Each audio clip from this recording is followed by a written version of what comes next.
Son las 10 de la noche y es la hora de opinar. Hoy, junto con Javier Tello, platicaré con el coordinador de los senadores del PRD, Miguel Ángel Barbosa, sobre la postura de la izquierda frente a la reforma energética. También vamos a analizar el tema de la reforma política y el relevo en el liderazgo del Partido de la Revolución Democrática rumbo a las elecciones intermedias del 2015. Luego pasaremos a debatir el tema de la semana. ¿Qué decir de las leyes secundarias de la reforma político-electoral aprobadas la semana pasada? Quédese aquí en Foro TV, que ya comenzó la hora de opinar.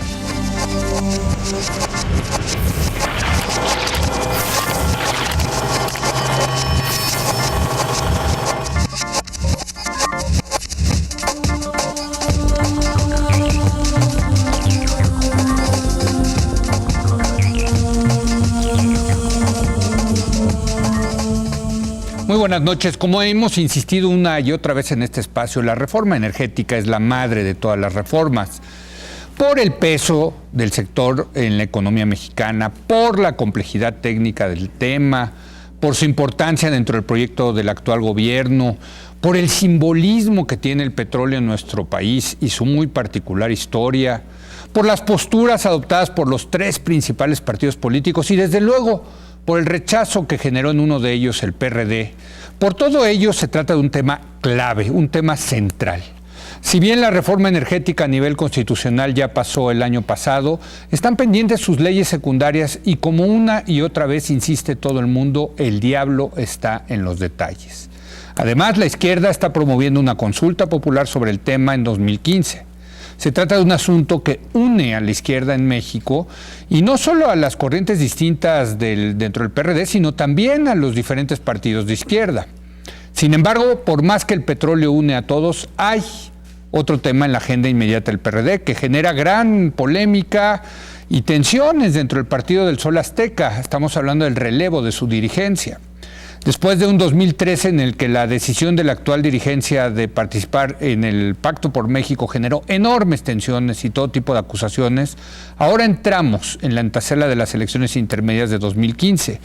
A ello hay que sumarle la delicada tarea de mantener la unidad frente al reto que representa Morena, y todo ello crea un tenso contexto para la sucesión. Para platicar de estos temas clave para la izquierda en general y el PRD en particular, nos da mucho gusto que nos acompañe hoy el senador Miguel Barbosa. Usted lo conoce, se trata de un líder social, de un político de izquierda con una larga y destacada trayectoria, quien actualmente es el coordinador del grupo parlamentario del PRD allá en el Senado de la República. Senador Miguel, gracias por venir, me da mucho gusto, te veo bien, porque usted deberá saber que tuvo una crisis médica el senador y pues saliste perfecto. Buenas noches, Leo. Buenas noches, Javier. Senador, pues efectivamente estoy como una especie de sobreviviente ¿Sí? a una crisis de salud provocada por un descuido. Sí. La historia ya es profusamente relatada Así es. por mí y no tengo más que decir gracias a la vida. No, pues nos da mucho gusto verte, Miguel, porque tú has sido un factor clave en este sexenio, has sido un senador pues que ha tenido posturas muy interesantes. Y precisamente, ¿por qué no empezamos? Si te parece, antes de entrar al tema de la reforma energética, entremos al tema de la reforma política electoral. Tú has estado muy activo ahorita en los medios diciendo que van a echar para atrás esta provisión del famoso haber, del famoso bono que le iban a dar a los magistrados del Tribunal Electoral.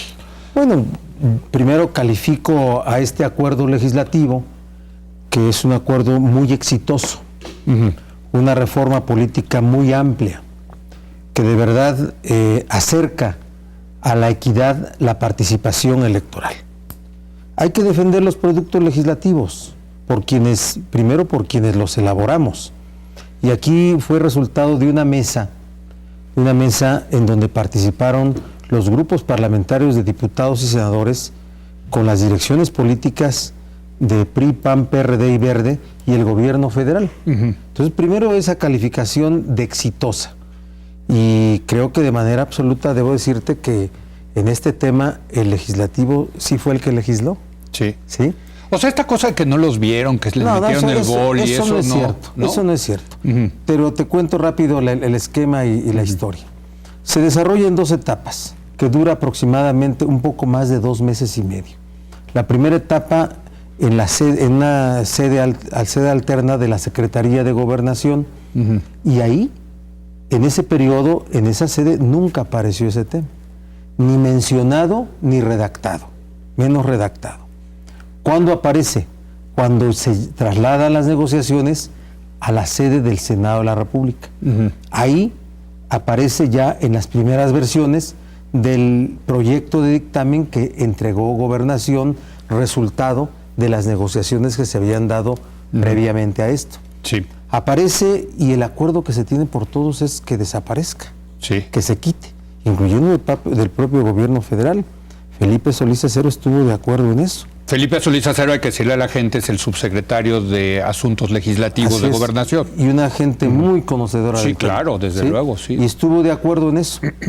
Y desaparece por este periodo que está en el Senado hasta 2 días antes de que se vaya a dictaminar, cuando vuelve a aparecer en las diferentes versiones que se van formando a partir de los acercamientos y negociaciones, las aproximaciones que se van dando. Vuelve a aparecer, y ante el reclamo del PRD y del PAN, vuelve a quitarse. El día de que se va a votar ya en extraordinario, el martes 13 de mayo, en la versión que se difunde por correo electrónico a las 4 de la mañana, ahí estaba nuevamente el tema de los saberes, con una reforma al artículo 209 de la Ley Orgánica del Poder Judicial de la Federación. Ahí estaba. Volvemos a reclamarlo y vuelve a quitarse. Pero para no estar dando detalles, en la última versión que llega al Pleno está ahí ante la posición del gobierno federal de que no se quite. Y nosotros tomamos la decisión de no poner en crisis esa amplia reforma por una posición así. Pero advertimos que nosotros presentaríamos inmediatamente una iniciativa para derogar ese artículo. O sea, pasó por una táctica legislativa de no echar a perder todo lo grande que era la política electoral a esta cosa chica que luego derogarían. Esa es la posición, pero que no se diga que se puso sin que supiéramos, que no lo leímos, porque parece un asunto de bobos, ¿no? Sí. O sea, no es así. Cuando estalla el asunto en Cámara de Diputados, inmediatamente salimos a decir esto que ocurrió y a poner la posición que de parte del PRD, presentaríamos una iniciativa. Yo me comunico con Emilio Gamboa y comparte él que podíamos hacer esto. Vuelvo a hacerlo al lunes siguiente, dice, estamos en lo dicho, pero después evolucionó, diría yo, en la visión del gobierno federal y en la visión de los diputados del PRI, ¿sí?, en el sentido de presentar no la derogación, sino una modificación en el sentido de explicar de qué se trataba ese haber de retiro, que así como había quedado redactado o aprobado, no decía nada para su aplicación, porque entre que la ley secundaria, esta ley orgánica del Poder Judicial de la Federación, lo tuviera y que pudiera volverse realidad, hay una distancia enorme, ¿eh? Sí. Tiene que haber una previsión en el presupuesto de egresos del Poder Judicial, tiene que ser incorporado en la propuesta que hubiera hecho el Ejecutivo y tiene que ser metido finalmente por los diputados del PEF. Hay toda una circunstancia. Pero hoy que fue el día en que se celebró la permanente, pues nosotros presentamos la iniciativa para derogar esa fracción de ese artículo 209, en el entendido que no había sido parte de los acuerdos del Senado, para limpiar el proceso legislativo y dejar intacto en los términos como había sido acordado por nosotros, por las fuerzas políticas. Bueno, y los magistrados hoy, Javier, ya dijeron que no lo quieren, pero bueno. Y ahí te comento una opinión personal y muy respetuosa. A ver, y el PRI presenta otra iniciativa para regular los saberes, ¿sí? Yo la opinión que di que era una táctica inadecuada, porque iba a provocar una opinión pública muy fuerte en contra. Todos los recursos públicos que se aplican en beneficio de servidores públicos o exservidores públicos no son bien vistos por la gente ante la inequidad que vivimos en esta sociedad mexicana. Y finalmente en la tarde nos enteramos que la posición pública de los magistrados es de no aceptar cualquier haber de retiro, sino para que sea considerado para la siguiente generación de integrantes de este tribunal. Yo no me voy a sumar a la crítica al tribunal. Para mí el comportamiento de este tribunal, de esta institución, y los integrantes ha sido responsable, ha sido seria, le ha dado garantías y estabilidad al proceso electoral jurisdiccional en México, a los derechos ciudadanos, y ahí me quedo. Pero sí creo que es un tema que de manera innecesaria surge como un escándalo en la opinión pública de una sociedad insatisfecha permanentemente. Claro. Javier, pues no sé si vámonos a la energética. a la energética, ¿no? Sí. dejamos la política a un lado. Sí. Okay. Yo creo que hay que entrarle a la energética.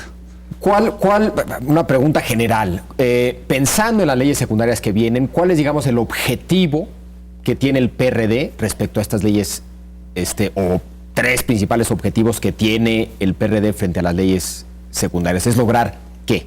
Sí. Bueno, primero ya hay una reforma constitucional aprobada en esa materia. Y no podemos pensar que desde la discusión y en su caso aprobación de las leyes secundarias en materia energética se va a desviar el contenido de la reforma constitucional, por favor. Pero tampoco vamos a dejar que se amplíe. Tampoco vamos a permitir, sin denunciarlo, que se quiera ir más allá de las limitaciones de esta excesiva reforma constitucional en materia energética. Es un objetivo básico.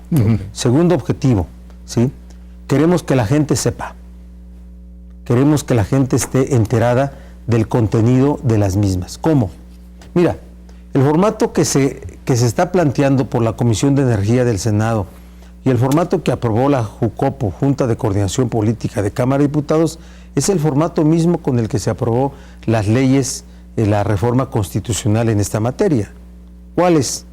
Para los debates estás hablando. Una ahorita. época de debates, un periodo de debates, terminando el periodo de debates, a la aparición de un proyecto de dictamen que se discute en comisiones de dictamen unidas o la única comisión, como sea en cada cámara.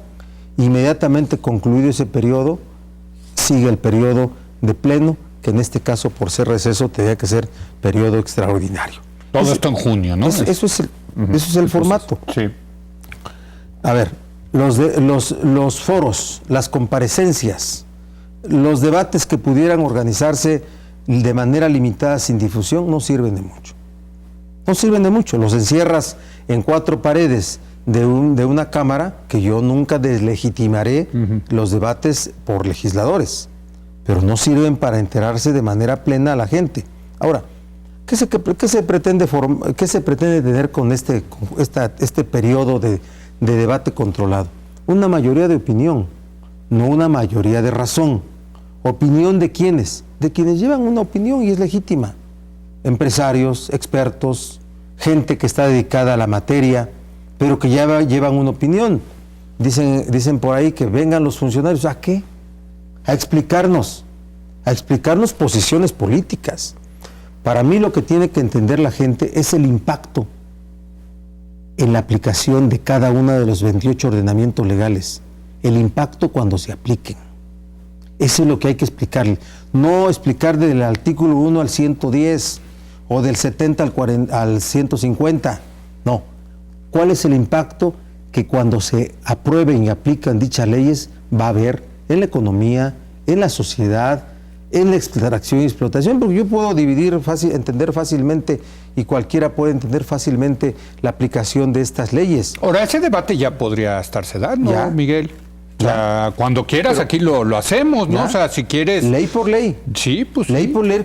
No, o sea, no hay que esperar el periodo extraordinario. Mira, nosotros sabemos perfectamente que en este tema el propósito es no cambiar nada. A ver, hagámonos una pregunta, porque aquí no se trata de decir, dame pruebas. Yo te voy a decir, pues, ¿cómo te las consigo, Javier? ¿Quién construyó las propuestas o las iniciativas de leyes secundarias en materia energética? ¿David Penchina? No, por favor. No, pues fue el gobierno, ¿Sí? fue el ejecutivo. Fue el gobierno, ¿y sabes quién? Claro. El gobierno consultando despachos internacionales, ¿eh? Yo no voy a dar nombres hasta que tenga todos los elementos, pero digamos, hasta eso también es válido. Contratas despachos internacionales. Muchos dirían que mejores prácticas. que expertos. Firmas internacionales, 2 despachos en México, con sedes en México, ¿sí? que vuelven los enlaces y coordinan el trabajo de otras tantas firmas internacionales que no tienen sede en México y que forman toda una propuesta. Entonces, Yo le pregunto, ¿quién en nombre del gobierno va a negociar cambios de contenidos? ¿Sí? Cuando es todo un modelo que se construye desde una perspectiva, desde una idea, desde un planteamiento, ¿me explico? Entonces, claro que la propuesta es llegar después de que terminen los foros, los encuentros, las ponencias, el periodo de comparecencias, con un proyecto de dictamen que ya está listo. Ahora, que el PAN y el PRI tienen el 90% de acuerdo, por favor, eso tampoco es así. Eso ¿No tampoco, es así? No es así. No está ya el acuerdo del PAN con el PRI para sacar la reforma. Va a acompañar el energética. PAN de manera intacta la propuesta. Ellos hacen otras cosas cuando se sientan. Ellos acuerdan otras cosas cuando se sientan. Este tema es un tema hecho fuera del país, encargado. Lo voy a presentar en esta semana, espero, o la otra semana, ¿sí? Yo estoy rastreando todo ese asunto. Pero pues, ¿a quién nos está consultando, senador, que se debería de estar consultando en términos de expertos? Si se trata de cosas legislativas, con legisladores. Los expertos a un lado, pero los legisladores también. De tu grupo parlamentario, Miguel, ¿quién está metido ahí en ese debate? Mi grupo parlamentario... Digo, porque sabemos que el PRI está penchina, ¿no? Por ejemplo, acá estuvo con nosotros la semana pasada, ¿no? El grupo parlamentario tiene un área de expertos económicos reconocidos, Armando Ríos Peter, tiene Mario Delgado, la propia Dolores Padierna, un hombre muy experimentado como Manuel Camacho, ¿sí? Y Alejandro Encinas. Y indudablemente yo meteré mi cuchara en todo esto como coordinador. Claro. ¿Sí? Y en el área de energía, los mismos, también agregados otros como Luis Sánchez, por ejemplo. Luis Sánchez, ¿sí? claro. Luis Sánchez, acá ha estado con nosotros. Y con una serie de expertos para nosotros que tienen una visión que compartimos. O sea, nosotros sabemos que esta propuesta, la pretensión del gobierno es que se imponga tal y cual fue construida. Y nosotros también aceptamos esa forma de resolver las cosas, que es la formalidad de las mayorías. Pero no se nos puede quitar el derecho de debatir. No, claro. ¿Sí? No, pero esa es la acusación de Cuarón, ¿no? El famoso. ¿Hay la sensación, en el caso del PRD, que esto no se ha debatido? Dicen, los que quieren debatir quieren dilatar. Las acciones dilatorias, quieren dilatar. Bueno, la dilación más obvia fue la de haber presentado la iniciativa el 30 de abril, el último día del periodo ordinario de sesiones, el pasado, y no haberla presentado el 1 de febrero, ¿verdad? Cuando la iban a presentar. Por eso yo dije, las secundarias llegaron tarde y mal. ¿Sí? Así es que nosotros queremos que haya un debate en ese sentido. El planteamiento que yo hice, que para algunos fue una idea ligera, para otros fue una idea seria, pero cada vez que lo explico, pues me dan un poquito la razón y con eso me conformo. Queremos un pueblo atento, una sociedad atenta, no distraída. Y el hecho de que se vaya a llevar el extraordinario en la segunda quincena de junio es un beneficio que quiere aprovechar el gobierno para disminuir cualquier tipo de expresión. Y no porque está el Mundial. Sí. Y no porque queramos unas expresiones violentas, Sí. Ni porque promovamos la obstrucción legislativa que nunca le hemos promovido en el Senado. Ahora, Miguel, el gobierno está haciendo su chamba, ¿no? O sea, está con estas tácticas legislativas, meterlo al último momento, pasarlo a junio cuando está el Mundial, pocos foros con ya un dictamen listo. ¿Sí me entiendes? Eso son tácticas parlamentarias que se valen. ¿Estamos de acuerdo? Pues yo diría que existen, no que se valgan. ¿Sí? Okay. Porque un día sí, diría Javier que no son legítimas. No, yo diría que hay todo tipo de tácticas. Y si lo que estás es en una dinámica de buena fe, que fue en cierto sentido lo que se dio en 2013 a través del pacto, pues hay medidas de buena fe y de mala fe. Las dos se valen. Y depende qué tipo de relación quieres tener con la oposición, ¿no? ¿Aquí son medidas de mala fe, tú crees? Mira, yo no quiero calificar de mala fe el comportamiento, porque yo creo en el esfuerzo común que hacen todos los mexicanos, y para mí el presidente se llama Enrique Peña Nieto y su gobierno, y quiero que le vaya bien, porque es la única forma que le vaya bien al pueblo de México. Sí vemos en este asunto de la reforma constitucional en materia energética la pérdida de la parte de patrimonio que le quedaba a México. ¿A qué vienen los inversionistas?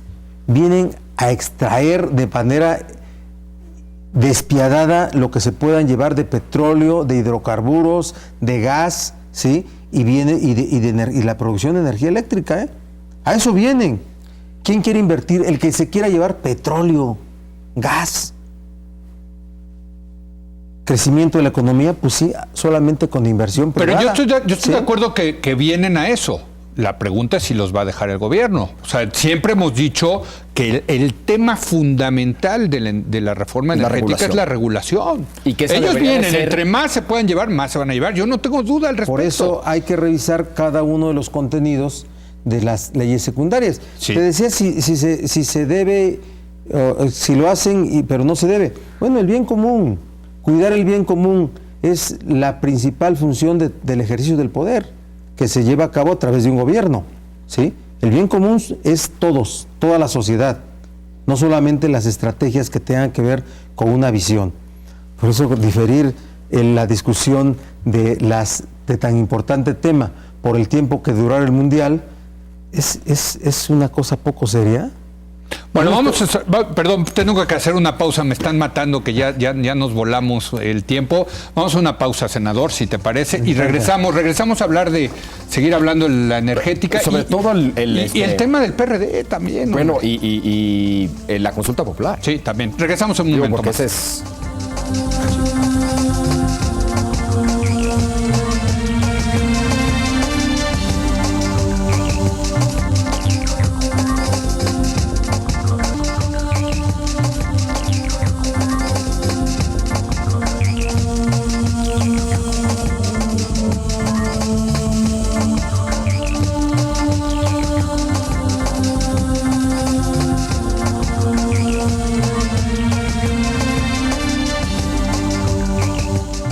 Estamos de regreso platicando con el senador Miguel Ángel Barbosa, coordinador de la fracción parlamentaria del PRD en el Senado. Antes de entrar, Miguel, al tema de la consulta popular, en la discusión, ahorita lo platicábamos en el corte, pero en la discusión de la legislación secundaria, ¿cuáles van a ser los temas en donde el PRD le va a poner especial atención? Yo te decía, para mí sería buenísimo que ustedes, siendo la izquierda y teniendo esa postura muy legítima en materia energética, le entraran durísimo a tratar de evitar pasar de un modelo donde hay corrupción pública a un modelo donde haya corrupción ahora privada. Lo dijimos desde el arranque.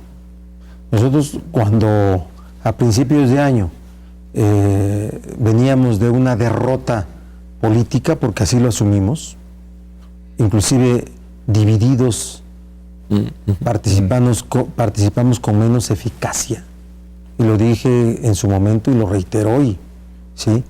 Dijimos, hay que hacer cosas, y ubicamos cuáles eran los propósitos en ese momento sin conocer los contenidos de las iniciativas de leyes secundarias, cuáles iban a ser, y uno de ellos es el combate a la corrupción. Totalmente. Así de simple, la transparencia, sí, la limitación a que las leyes secundarias no se fueran más allá de los límites de la reforma constitucional, y el conjunto de cosas que ahora salen son muchísimas cosas a debate. Por eso lo que hemos dicho hoy es que la gente sepa qué va a pasar con la aplicación de cada uno de estos 28 ordenamientos legales, 21 que resuelve el Senado como Cámara de Origen y 7 que resuelve Cámara de Diputados como Cámara de Origen.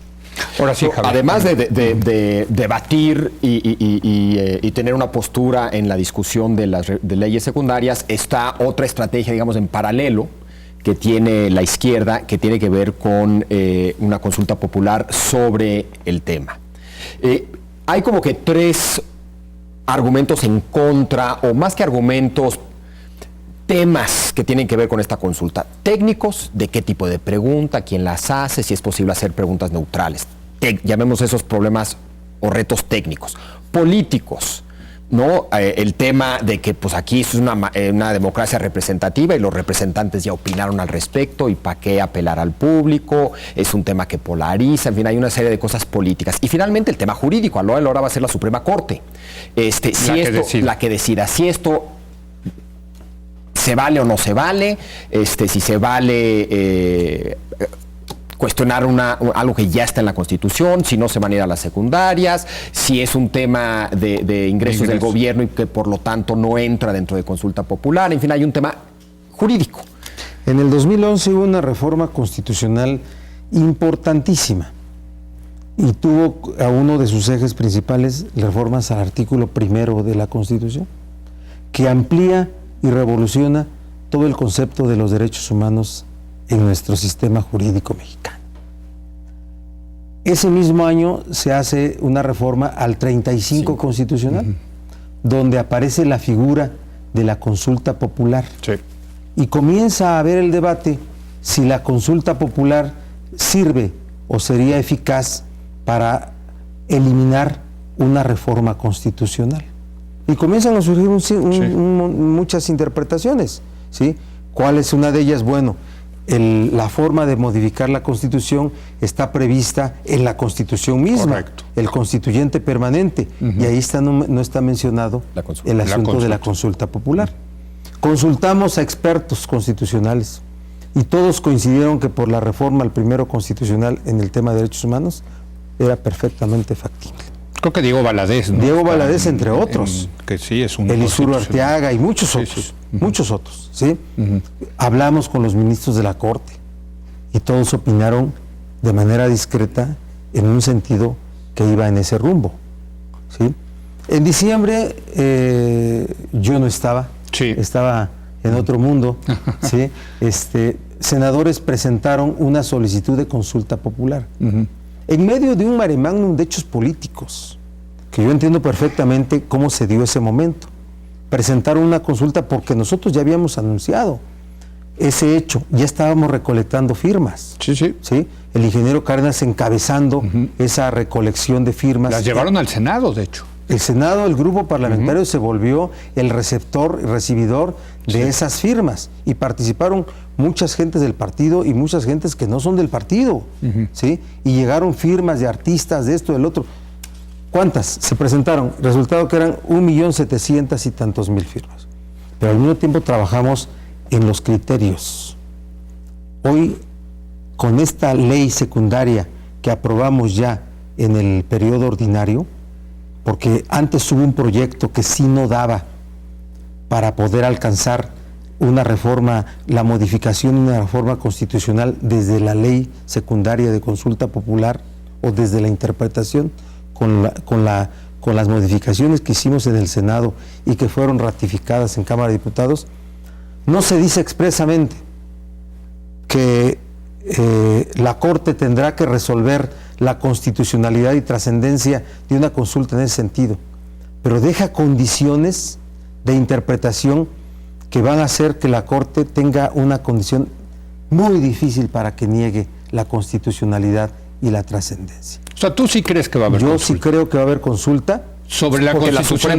La Suprema Corte no tendrá otra posibilidad más que decir que sí. ¿Sobre la reforma constitucional o sobre las leyes secundarias? Sobre la reforma constitucional está planteada, claro que sí, claro que sí. Ahora, el gobierno claramente tiene la estrategia de decir no aplica la consulta popular porque este es un tema de ingresos del Estado.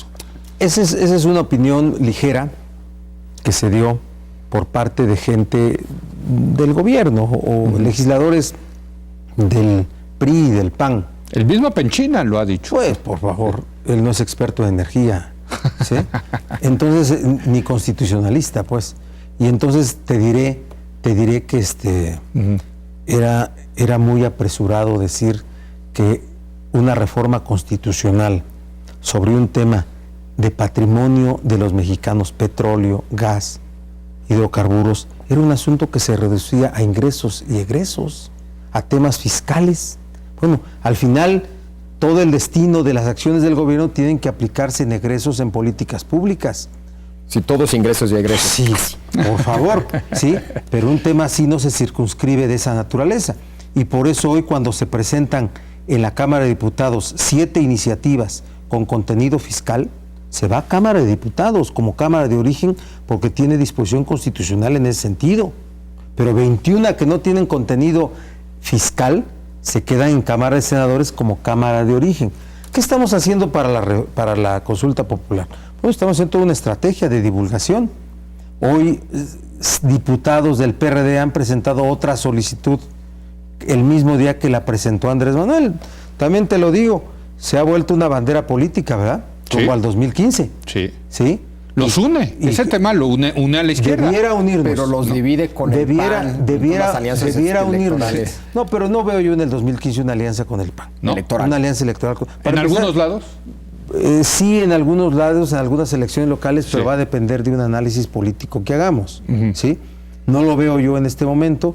Se habla de Michoacán, por ejemplo. No veo yo a María Luisa con No, Silvano. a Silvano. Bueno, Silvano quisiera ser del PRD y de alguien más, pero Exacto. no creo que sea del PAN, ¿eh? Ah, no. Bueno, No, es no, que he no. escuchado por ahí, ya sabes, chismes que escucha uno, pero bueno. No. No, y le va a ir bien a Silvano, ¿eh? Sí. Y entonces, decirles que estamos en el momento de divulgación, porque tenemos hasta el 15 de septiembre para acumular más firmas. Al 1.700.000 y 30 y tantos mil que están inventariadas en el Senado, le vamos a agregar más. ¿Sí? ¿Tienen una meta? 2 millones. 2 millones. Que está bien, las van a conseguir. 2 millones. Las van a y las conseguir. que van a diputados Claro. también tienen que ser otros 2 millones. No es fácil, ¿eh? Lo No, advierto. Sí, sí. Lo advierto. No es fácil por todos los requisitos que tiene que tener una firma. No solo el nombre, la clave, la Sí. clave de la parte reversa de la credencial. Y después de que se presenten y se califiquen que son firmas o tienen requisitos, viene la insaculación Claro. que tiene que hacer el INE Sí. de las firmas para ver si son auténticas o no. Claro. ¿Sí? Bueno, déjame pasar ahora al tema electoral. Adelante. Al tema electoral interno, ¿no? Del PRD. ¿Qué está pasando, Miguel? A ver, hemos escuchado posible candidatura de unidad de Cuauhtémoc ¿Con Cárdenas, ciertas condiciones? con condiciones. Carlos Navarrete, que tú lo conoces bien, aparte es parte de tu corriente, digamos, política dentro del PRD, sigue haciendo campaña, ¿no? Está también Sotelo, creo, ¿no? Haciendo Sí. campaña. Marcelo Ebrard está desaparecido desde el que ocurrió lo de la línea 12 del metro. ¿Cómo ves? ¿Cómo ves tú desde dentro del PRD el proceso de sucesión? Por cierto, ya pasó el PAN y la pasaron, ¿eh? Pasaron la valla, ¿no? Muy bien. Sí. Bueno, yo lo que veo es que estamos transitando por un periodo complicado en lo que respecta a vida interna del partido. Primero, la verdadera división del PRD fue la salida de Andrés Manuel, ¿eh? Sí. El PRD va a participar por primera vez dividido de manera real, Sí. porque Andrés Manuel era del PRD y la clientela votaba por el PRD. Hoy se va a participar ya con su partido. Sí. Sí, eso es lo primero. Lo segundo, la participación del PRD dentro del pacto, claro que provocó una Tensiones. polarización de opiniones. Sin duda que sí, ¿eh? Quien no lo diga también es negar lo obvio. Sí. Yo puedo opinar en favor o en contra del pacto, pero sin duda hay una polarización de opiniones de lo que debió haber sido, Como hubo en el PAN. de lo que debió haber Claro, sido claro, esto, claro. ¿sí? Y de ese tema, inclusive ya lo hablamos en otro momento Sí. cuando estuvimos acá. Así es. Yo hoy veo a un PRD, me preocupa que un PRD, o a los integrantes del PRD tengan como propósito resolver las formas de control del partido y no el destino del partido. Un partido que tiene integrantes que solo se preocupan por el control de La la fuerza y dirección recursos. y no se preocupan por el destino del partido, a mí se me hace que ya están las cosas mal. Para mí, no debiéramos estarnos preparando para una contienda interna, como va a ser una elección sobre consejeros nacionales a celebrarse en el mes de agosto. Debiera ser la discusión para resolver esto como un acto de unidad partidaria. Eso es lo que debería estar en discusión. Y no porque esta sea una práctica autoritaria, antidemocrática, no. Ese debería ser el tema. Y no para que fuera alguien en especial. Porque yo creo que si es el ingeniero Cárdenas sería extraordinario, si es Carlos Navarrete sería a cargo de un hombre con mucha experiencia, Sí. eficacia, y Marcelo, bueno, lo vemos sí ausente, y Sotelo está haciendo un esfuerzo importante, Sí. ¿sí? Pero debería ser ese el tema, y no la preparación a una competencia que, por cierto, va a ser extraordinaria, lo digo también, porque casi es un hecho que quien organice esta elección interna sea el INE. Sí, le van a pedir al INE. No, ya la pedimos. Ah, ya la pidieron, se ya pidió, la solicitaron. Ya Ah, se pues pidió muy y el bien. INE ya respondió que sí. Entonces va a la militancia. Va la militancia en una elección interna organizada por el INE.